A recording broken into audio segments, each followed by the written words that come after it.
देखो पहले मैं ये बताना चाह रही हूँ कि देखो ये वर्टिब्रा को पूरा स्ट्रेट नहीं रखा गया पूरा। यदि हमारे शरीर को ये जो हमारी वर्टिब्रा पूरी है इसको थोड़ा सा ऐसे कर्व में लाया गया। कर्व में लाने का रीजन ये है कि हमारा शरीर का पोस्चर सही से बन सके। यदि हम इसको सीधा एक जैसा स्ट्रेट कर देते तो सारे जॉइंट आपस में ऐसे जुड़े हुए रहते सीधे रोबोट की तरह। तो क्या हम रोबोट है क्या कि सीधे ही चल सकते हैं? तो हमारी जो ये वर्टिब्रा के कारण हमारे शरीर का पोस्चर ऐसा बनाया गया है। नेक्स्ट स्लाइड में हम देखते हैं कि यदि हमारा पोस्चर सही नहीं है ना, हमारी लाइफ स्टाइल में हमारा पोस्चर यदि सही नहीं है ना, तो हम कैसे हो जाएंगे। आपने देखा है ना कि जब जब हम बच्चे रहते हैं तो हमारा कैसा एकदम सीधे सीधे चलता है, सीधे हम स्ट्रेट रहते हैं। बच्चा कितना सुंदर दिखाई देता है। धीरे धीरे करके उसका बैक वाला पोर्शन हम आगे ऐसे बैठे रहते हैं। जो लोगों की लाइफ स्टाइल ऐसे बैठे रहने की होती है ना, तो ये पीछे वाला जो पार्ट है ना ये ऊपर ये निकल आता है। और हम कैसे रीढ़ की हड्डी से मतलब हम एज का भी पता लगा लेते हैं ना कि ये इंसान कितनी एज का होगा। थोड़ा सा ऐसा झुका झुका सा दिखता है तो हमें अपने आप पता चल जाता है कि ये थोड़ा सा एजेड व्यक्ति है। 45 साल की उम्र में पुरुष और महिलाएं कैसे दिखाई देते हैं इस स्लाइड में देखो शो हो रहा है। जैसे जैसे हमारी एज बढ़ती है ना तो हमारे शरीर का स्ट्रक्चर धीरे धीरे झुकते चला जाता है। वर्टिब्रा है ना, इनमें करेक्शन होता रहता है। हमें नहीं पता चलता कि कब करेक्शन हो गया, पर धीरे धीरे करके इनमें अपने आप ही करेक्शन होने लगता है। क्योंकि हमारी लाइफ स्टाइल में हम जैसे पर डे रहते हैं वैसा ही हमारे शरीर के ऊपर इफेक्ट आता चला जाता है। सर नेक्स्ट वाली। तो देखो ये वाली स्लाइड में भी यही शो हो रहा है कि जब हम मतलब 15-16 साल के 20 साल के रहते हैं तो हम एकदम स्ट्रेट रहते हैं ना। फिर धीरे धीरे 35, 40, 45 साल की अवस्था में हम धीरे धीरे ऐसे हो जाते हैं। और फिर 60 साल की अवस्था आते आते हम ऐसे हो जाते हैं। ये हमारे शरीर का पोस्चर है। यदि हम इसको अपने पोस्चर को यदि सही रखते हैं ना तो हमारी एज भी हम अच्छी रख सकते हैं, हम जवान भी दिख सकते हैं हमेशा के लिए, यदि हमारा हम पोस्चर सही रखते हैं। पोस्चर का कितना महत्व है ना। आपने देखे होंगे ना बुजुर्ग जो महिलाएं भी रहती हैं वो एकदम ऐसे आगे झुक झुक के चलती हैं, क्योंकि उनकी रीढ़ की हड्डी में जो ये लिगामेंट्स और ये जो डिस्क है ना ये प्रॉपरली उनको प्रॉपर न्यूट्रिशन उस एज तक नहीं मिलता है, जिसके कारण हड्डियां अपने आप ही झुकने लगती हैं। तो कमर दर्द के बहुत सारे कारण होते हैं। कमर दर्द के कौन कौन से कारण हैं? कमर दर्द के कौन कौन से कारण है? देखो कमर दर्द जरूरी नहीं है कि किसी को भी सुना हो की प्रॉब्लम होगी तो स्लिप डिस्क एकदम से स्लिप डिस्क में नहीं चले जाती है। धीरे धीरे बॉडी अपने आप चेतावनी देती है कि धीरे धीरे करके ये संभावनाएं बढ़ती हैं। शुरुआत में बैक पेन होता है। बैक पेन के बहुत सारे कारण है, रिवर्स भी हो जाता है।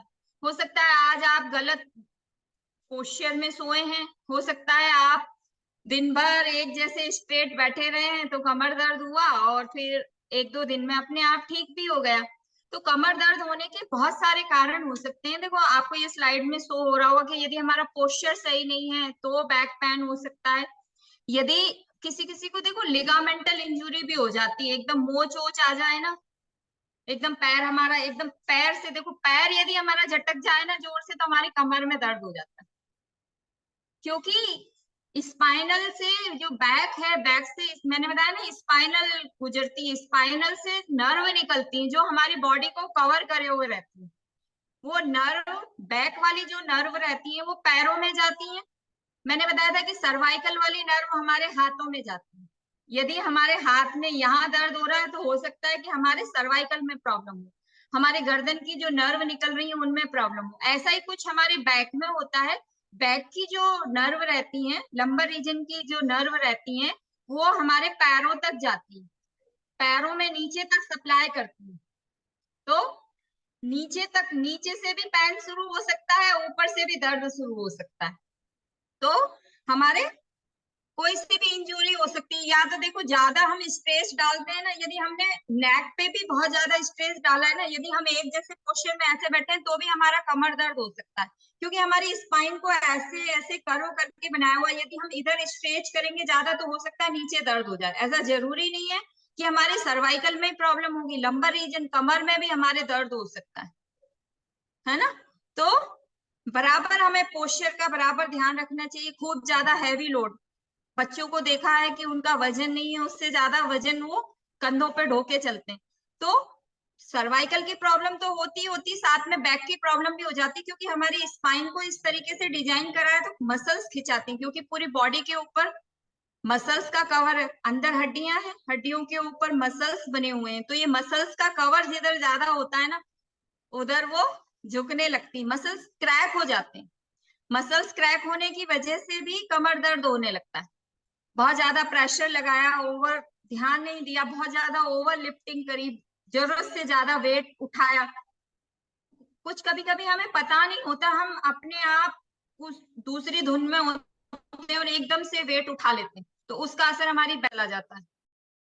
क्योंकि हमारी बैक को इस तरीके से डिजाइन करा है ईश्वर ने, देखेंगे हम आगे की बैक कैसे काम करती है, हम आगे चलें कि हम हमारी हड्डियां कैसे जुड़ी हुई हैं और कैसे हमारा शरीर बना हुआ है। तो देखो क्या होता है कि जो हमारी हड्डियां है ना, वो हड्डियों के बीच बीच में ऐसे जॉइंट मूव करते हैं, तो उसके बीच बीच में डिस्क लगी होती है, एक दो जॉइंट के बीच में डिस्क है ना। क्यों है डिस्क? ताकि हमारा हड्डी अच्छे से मूव कर सके, और ये डिस्क के अंदर से नर्व निकली रहती है, हमारे शरीर का मेंटेनेंस बराबर हो सके। तो जब ये डिस्क मतलब जब गलत पोस्चर या हमारी बॉडी को जो प्रॉपर न्यूट्रिशन चाहिए वो नहीं मिल पाए ना, तो हमारा आता है और नर्व पे प्रेशर आने की वजह से नीचे पैर तक दर्द होता है। तो ये बैक पेन के बहुत मतलब जब ये धीरे धीरे करके हमारी लाइफ स्टाइल में ऐसे कुछ चेंजेस आने लगते हैं, हो सकता है कि देखो अलग अलग न्यूट्रिशन की जरूरत होती है, हमारी हड्डियों को कैल्शियम चाहिए, मिनरल्स चाहिए, पोटेशियम चाहिए, जिनसे हमारी हड्डियां बनी होती।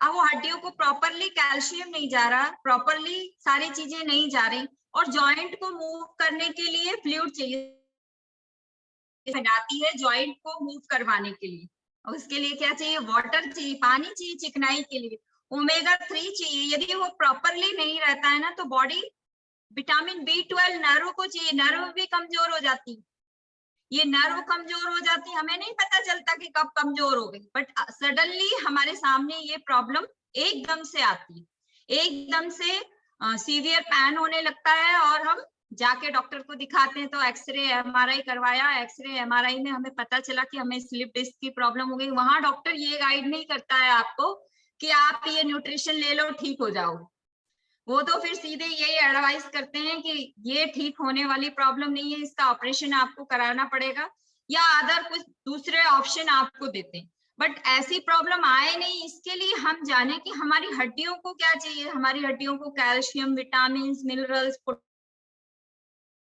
ये सारी चीजें चाहिए, हमारे जॉइंट को साइनोवियल फ्लूइड चाहिए, ओमेगा 3 चाहिए, और मतलब वाटर भी हमें बराबर, पानी भी हमें पर्याप्त मात्रा में चाहिए, ताकि सारी चीजें अच्छे से हो सके।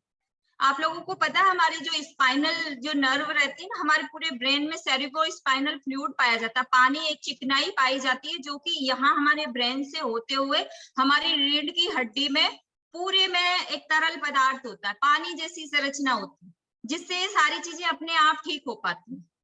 तो बैक के बहुत सारे कॉज हैं, कारण बहुत सारे हो सकते हैं, या तो हड्डियों में प्रॉब्लम आ गई, या तो मसल्स में प्रॉब्लम आ गई। ऊपर मसल्स का कवर है, मसल्स को क्या चाहिए? मसल्स को प्रोटीन चाहिए।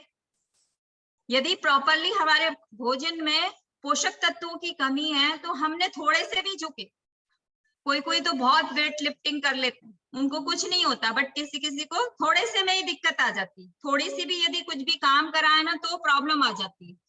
तो ये क्रॉनिक लगातार लगातार जो दर्द होते रहते हैं ना, वो धीरे धीरे करके मसल लगातार लगातार टूटती रहती है, तो फिर वो नर्व पे प्रेशर डालने लगती है, अंदर जो हमारी डिस्क है वो डिस्क पे प्रेशर डालने लगती है। बहुत सारे कॉज भी, अदर भी कॉज हो सकते हैं, जरूरी नहीं है कि हमारे स्पाइन में ही कोई दिक्कत है ना, स्पाइन में ही कोई मतलब हड्डियों में ही कोई दिक्कत है, या डिस्क में ही कोई दिक्कत है, हो सकता है कि कोई इन्फेक्शन हो जिसकी वजह से बैक पेन होने लगता है। होने लगता है ना। यहाँ हमारे किडनी का रीजन भी होता है, ये लोअर रीजन हमारा जो है ना, दोनों साइडों में पीछे की तरफ हमारी किडनी होती है, गुर्दे कहते हैं जिनको। यदि गुर्दे में पथरी है तो भी पैन दर्द, यूटीआई इन्फेक्शन है, यूरिनरी ट्रैक इन्फेक्शन है तो भी कमर दर्द होने लगता है, स्पेशली महिलाओं में प्रेगनेंसी है तो भी बैक पेन होने लगता है, या पीरियड वाली समस्या चलती है तो भी बैक पेन होने लगता है। तो बैक पेन होने के अदर भी बहुत सारे कारण होते हैं जिसके कारण से कमर दर्द शुरू हो सकता है ना।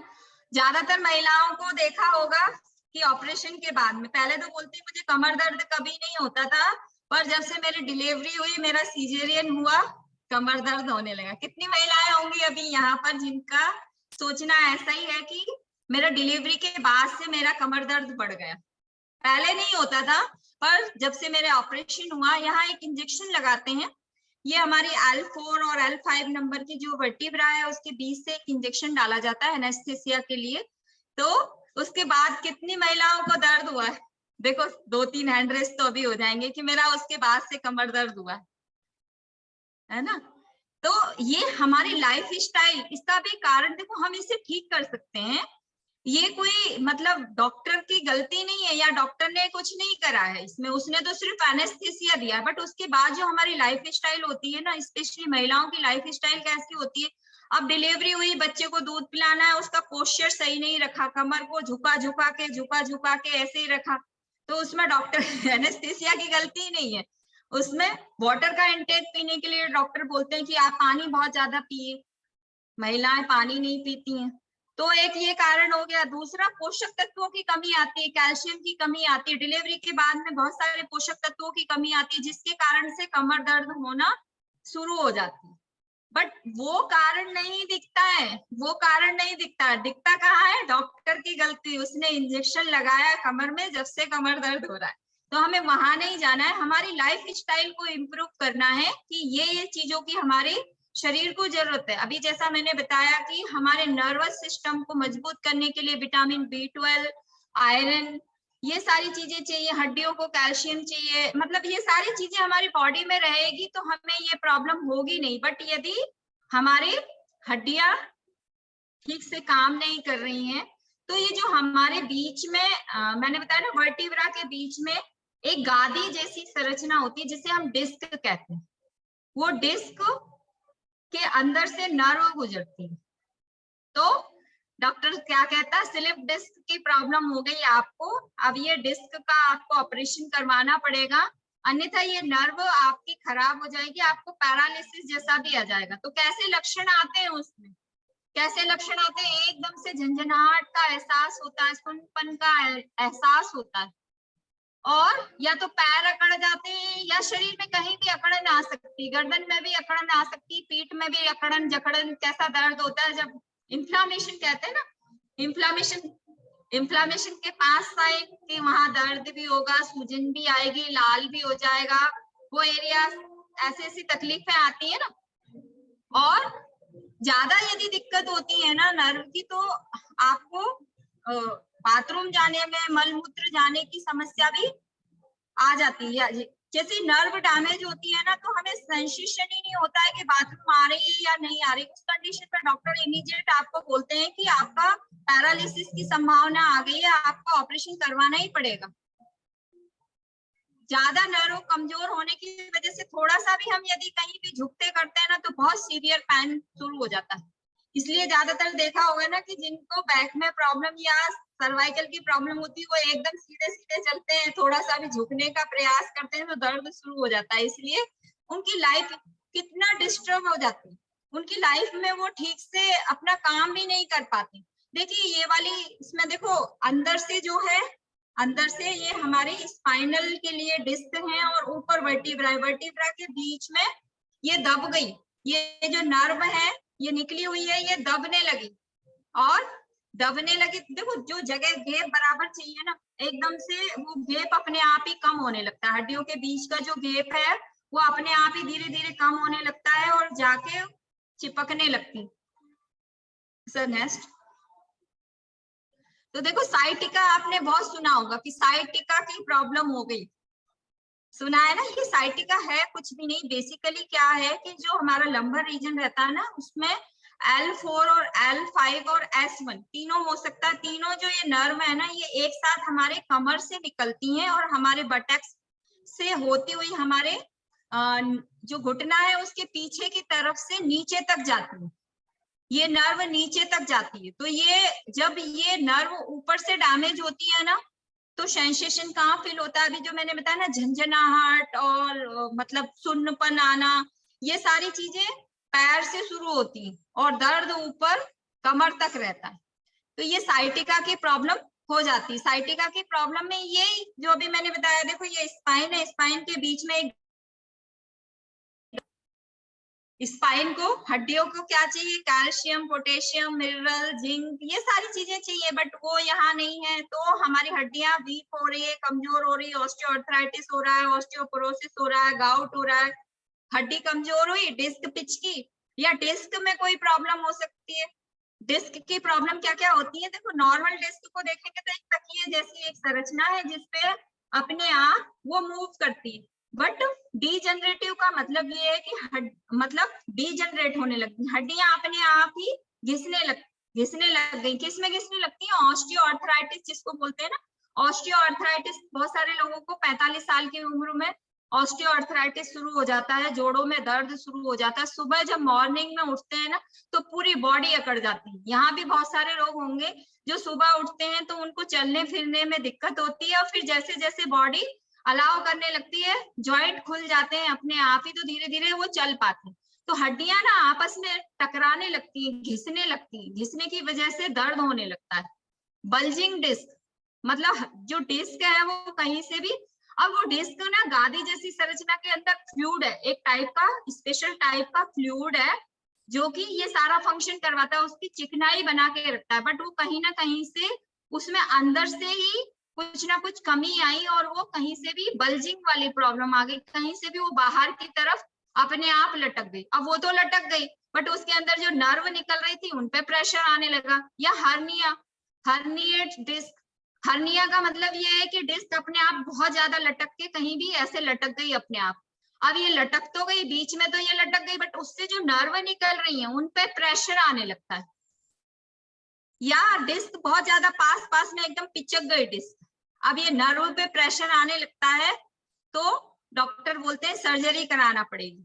बट इसका सर्जरी भी कोई इलाज मेरे हिसाब से नहीं है। यदि हमें शुरुआती स्टेज में इनका पता चल जाता है तो हम हमारी लाइफ स्टाइल में परिवर्तन कर सकते हैं। 99% ये, यदि हमारी लाइफ स्टाइल और सही उसका फिजियोथेरेपी, या कहना चाहिए कि जो सही एक्सरसाइज है, यदि उनको कर लिया जाए और बॉडी की जो नीड है वो दे दी जाए, तो कभी भी हमें इस तरफ जाने की जरूरत ही नहीं पड़ेगी, डॉक्टर की जरूरत ही नहीं पड़ेगी। या हो सकता है कि यदि आप वहां आ भी गए तो उससे हम बच सकते हैं। सो नेक्स्ट, तो देखो मैंने अभी बताया था कि ये नर्व गुजरती हैं हमारी बॉडी में पूरे सप्लाई के लिए। तो ये नर्व देखो, रेड रेड जहां जहां लगा हुआ है ना, लाल रंग जहां जहां दिखाई दे रहा है ना, उससे हम समझ सकते हैं कि यदि हमारे यहाँ की नर्व हमारे यहाँ तक के एरिया को सप्लाई कर रही है, धीरे धीरे अब ये नीचे नीचे वाली जो है L4 L5 वाली नीचे नीचे हिस्से को सप्लाई करती हैं। पर ये नर्व यदि खराब हो जाए तो वो हिस्सा पैरालिसिस हो जाता है। पैरालिसिस हुआ, लकवे की स्टेजेस भी आ जाती हैं। यदि ये स्पाइन में ये नर्व में ये डैमेज हो जाए तो पैरालिसिस होता है। तो किस, जब ऊपर ऊपर वाली है हमारा सर्वाइकल की नर्व निकलती है, ऊपर ऊपर वाले हिस्से को सप्लाई करती हैं, और बीच वाली थोरेसिक वाली हमारे बीच वाले हिस्से को सप्लाई करते हैं, और नीचे वाली लोअर वाली जो है नीचे के हिस्से को सप्लाई करती है। एक नीचे का हिस्सा, सबसे नीचे का हिस्सा कॉक्लिक्स कहलाता है। सबसे नीचे वाला जो सैक्रम और नीचे वाला पोर्शन रहता है ना, ये सबसे नीचे, जो लोगों का काम बहुत ज्यादा सिटिंग का रहता है ना, दिन भर बैठे रहने का काम होता है, उसको जस्ट बैठने में दर्द होने लगता है। मैं मेरी खुद की लाइफ स्टाइल से मैं इसको बताती हूँ। मुझे है ना, मैं दिन भर मेरे क्लिनिक में बैठे रहने का ही काम रहता है, तो मैं जब भी नीचे बैठती मेरे नीचे से दर्द शुरू होता है और मुझे खड़े होना पड़ता था, क्योंकि नीचे जो ये कॉक्लिक्स जो पार्ट है ना, यदि हम हार्ड सतह पे रेगुलर बैठे रह रहे हैं तो वो नर्व में अपने आप ही ऐसे चेंजेस आ जाते हैं कि वो पैन शुरू हो जाता है। तो हम हमारी लाइफ स्टाइल में, मैंने मेरी लाइफ स्टाइल में परिवर्तन करा कि नीचे गादी वाली जगह पे बैठना शुरू करा, तो वो ये चीजें अपने आप धीरे धीरे ठीक भी हो गई। तो हम हमारी लाइफ स्टाइल में छुटकारा पा सकते हैं। Sir next. तो देखो ये जो कारण दिए हैं ना, आप इनको देखिए, कारण क्या क्या दिए हैं कमर दर्द के या स्पाइन, ये डिस्क वाली, स्लिप डिस्क वाली प्रॉब्लम के, ये मोटे मोटे कारण हैं। यदि इन कारणों को हम ठीक कर ले तो ये प्रॉब्लम होएगी ही नहीं। कारण क्या क्या दिए हैं? तनाव, स्ट्रेस, टेंशन। हमारी कम्युनिटी इतना बेहतर हमें सिखाती है कि हम उससे अपने आप छुटकारा पा सकते हैं। योगा, मेडिटेशन, इवन जो शनिवार के दिन जो ये प्रोग्राम होता है वो बहुत ही अच्छा है कि हम हमारी वेलनेस सीखते हैं। हमारे ब्रेन में जितने भी स्ट्रेस है, जितने टाइप की हमारी दिनचर्या में होने वाले स्ट्रेस है, हम उन्हें कैसे मैनेज कर सकते हैं, हम यहाँ से सीख लेते हैं। दूसरा, नरम गद्दे पे सोना। जो बहुत ज्यादा नरम गद्दे पे सोते हैं ना, उन लोगों को कमर दर्द और बाद में चल के डिस्क की प्रॉब्लम होती है। तो हमें नॉर्मल वाली गादी का यूज करना चाहिए। नॉर्मल, ज्यादा सॉफ्ट भी नहीं हो, क्योंकि देखो ज्यादा हार्ड वाले पे भी सोते हैं ना, तो हमारी स्पाइन है उसका कन्वेचर को देख के, हमारे स्ट्रक्चर को देख के, जो हमारी स्पाइन है उसके स्ट्रक्चर को देख के ही हमें उसका ख्याल रखना है। तो बहुत ज्यादा नरम भी नहीं हो, बहुत ज्यादा कड़क भी नहीं हो। और हाई हिल, स्पेशली ये गर्ल्स और महिलाओं के लिए है, जो ऊंची एड़े की पहनती है ना स्लीपर, उन लोगों को धीरे धीरे करके पहले तो पैरों में दर्द होना शुरू होता है और फिर धीरे धीरे करके ये दर्द ऊपर, हमारी नर्व ऊपर तक आती है, तो हमारे बैक तक आ सकती है।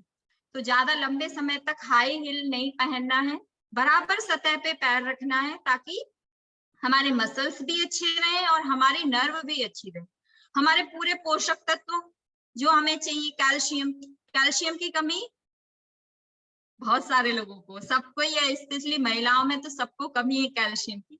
तो रेगुलर बेस पे हमें वो चीजें हमारी बॉडी को देना। अभी मैंने बताया ना कि हमारे B12 चाहिए हमारे नर्व के लिए, और जॉइंट के लिए फ्लूइड चाहिए, ओमेगा 3 चाहिए। तो ओमेगा 3 वाली चीजें ज्यादा खाना चाहिए। ओमेगा 3 वाली चीजें, ये सुपर फूड आते हैं, जो अलसी है, बादाम है, काजू है, इनमें ओमेगा 3 सबसे ज्यादा रहता है। और हमारी हर्बल लाइफ लाइन में भी ओमेगा 3 रहता है, जो इसमें सब में सपोर्ट करता है, जॉइंट में बहुत ज्यादा सपोर्ट करता है।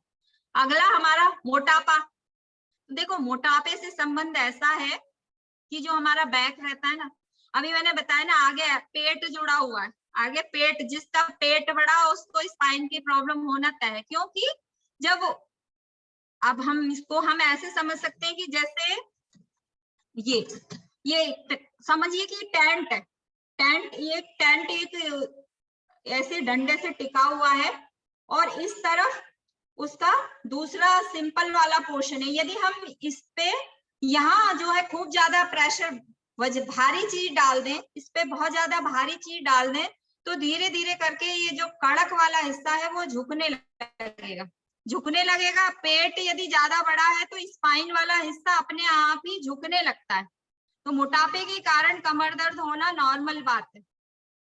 ऐसा देखो, हम इसको ऐसा भी समझ सकते हैं, देखो किसी को फ्रैक्चर हुआ है, बहुत सारे लोगों को फ्रैक्चर होता है ना, हड्डियां टूट जाती है, हड्डी टूट जाती है, तो डॉक्टर क्या करता है, एक पट्टा चढ़ा देता है, ताकि पट्टा चढ़ाने का मतलब, प्लास्टर करने का मतलब उसका सिर्फ इतना सा ही होता है कि हड्डी सीधी रहे, मतलब हमारा हाथ एकदम सीधा रहे, क्योंकि हड्डियां ऐसे बढ़ के, दोनों हड्डी बढ़ के आपस में जुड़ जाएगी।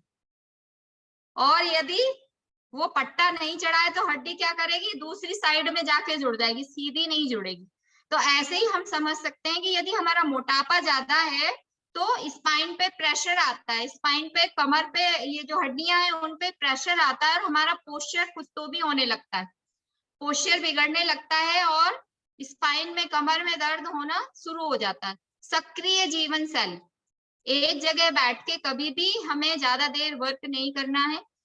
हर 20-25 मिनट के बाद में, यहाँ सिखाया जाता है कि आप 20-25 मिनट के बाद में थोड़ा सा वॉक करें, थोड़ा सा चल फिर करें, थोड़ा सा करते रहें एक्टिविटी। तो ये सारी चीजें हैं सक्रिय लाइफ स्टाइल को हमारी एक्टिव लाइफ स्टाइल में चेंज करना हम यहाँ से बहुत अच्छे से सीख सकते हैं। हमारी कम्युनिटी इसमें हेल्प करती है। या देखो जो भी पैन एकदम से कुछ दर्द तो हमें सहन करना ही पड़ते हैं, जैसे पीरियड का पैन है, बहुत सारी गर्ल्स को होता है, तो हम एकदम से मेडिसिन लेने की जरूरत नहीं है, आप उसको ठीक कर सकते हैं। मसल्स टूटते रहते हैं, जैसे गलत थोड़ी सी भी एक्सरसाइज हो जाए या एक्सरसाइज ज्यादा भी हो जाए तो दर्द शुरू हो जाता है, तो हम उसे कैसे ठीक कर सकते हैं? हॉट वाटर, गर्म पानी से सिकाई करें, गर्म चीज से। इसका मतलब ये है कि हम वहां के सप्लाई को बढ़ा रहे हैं। ब्लड सप्लाई को यदि हम बढ़ा देते हैं कोई सी भी चीज से, गर्म या ठंडे से सेकने का मतलब ये है कि वहां हम उसकी सप्लाई को बराबर, सप्लाई ज्यादा बढ़ेगा तो क्या होगा? न्यूट्रिशन जो हमारे ब्लड के आयरन, कैल्शियम, विटामिन प्रॉपरली उस जगह पे जाएंगे और उस जगह को ठीक करना शुरू कर देते हैं। तो यदि एकदम से कोई चीजें आ जाती हैं तो एकदम से हमें घबराना नहीं है, पहले अपने आप थोड़ा सा प्रयास करना। जैसे यहाँ भी एक्सरसाइज करते टाइम एकदम से कोई भी दर्द आ जाता है, पैरों में दर्द हो सकता है या कमर में दर्द हो सकता है, तो आप रेगुलर रात को सोते टाइम उसकी सिकाई करें, उस पर कोई भी ऑयल वगैरह लगाएं ताकि वहां का ब्लड सप्लाई बढ़ जाए। तो और इसमें हम कोई सी भी चीज है तो एकदम से घबराना नहीं है, प्रॉपरली हमारे खाने पीने का ध्यान रखना है। जो भी चीजें अभी मैंने बताई मैं एक बार रिवाइज कर देती हूँ ठीक होने के लिए। हाई क्वालिटी का हमें प्रोटीन, विटामिन, मिनरल्स लेना है और कैल्शियम बराबर बॉडी को देना है ताकि हड्डियां हमारी सही से रहे, और हमारे नर्व के लिए विटामिन B12, जिंक, सेलेनियम, इन सब चीजों की जरूरत होती है। तो ऐसे खनिज तत्वों को हमें रेगुलर बेस पे लेना है, तनाव मुक्त जीवन जीना है और अच्छी लाइफ स्टाइल रखना है, अच्छी हैबिट्स इंप्रूव करना है। जिनको बैक की प्रॉब्लम है, आगे झुकने की एक्सरसाइज, जिनको दर्द है बहुत ज्यादा कमर में, आगे झुकने की एक्सरसाइज अवॉइड करना चाहिए।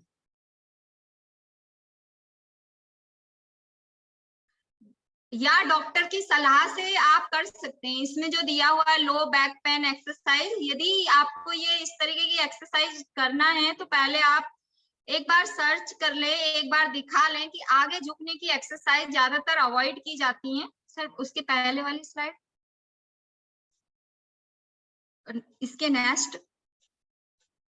हाँ, तो ये इस टाइप की एक्सरसाइज आपको करना चाहिए, इनसे कोई दिक्कत नहीं आती। ये वाले जो फोल्डर में एक्सरसाइज दी हुई है ना, ये एक्सरसाइज बैक पेन के लिए बहुत अच्छी है, इनसे बहुत आराम मिलता है। तो रेगुलर बेस पे हम एक्सरसाइज कर ही रहे। हैप्पी रहिए, खुश रहिए। Thank you so much. बहुत सारी एक्सरसाइज है जिनको हम हमारे रेगुलर बेस पे यदि हम करते रहते हैं ना, एक्सरसाइज करने का मतलब ये है कि हम मसल्स को मजबूत कर रहे हैं। मसल्स यदि मजबूत हो जाएंगे तो हमारे आसपास वाली नर्व अपने आप मजबूत हो जाएगी, और नर्व मजबूत हो जाएगी तो स्पाइन से निकलने वाले जो डिस्क है उसमें भी कोई प्रॉब्लम नहीं आएगी और हम हमेशा हैप्पी और खुश मोड में रहेंगे। तो थैंक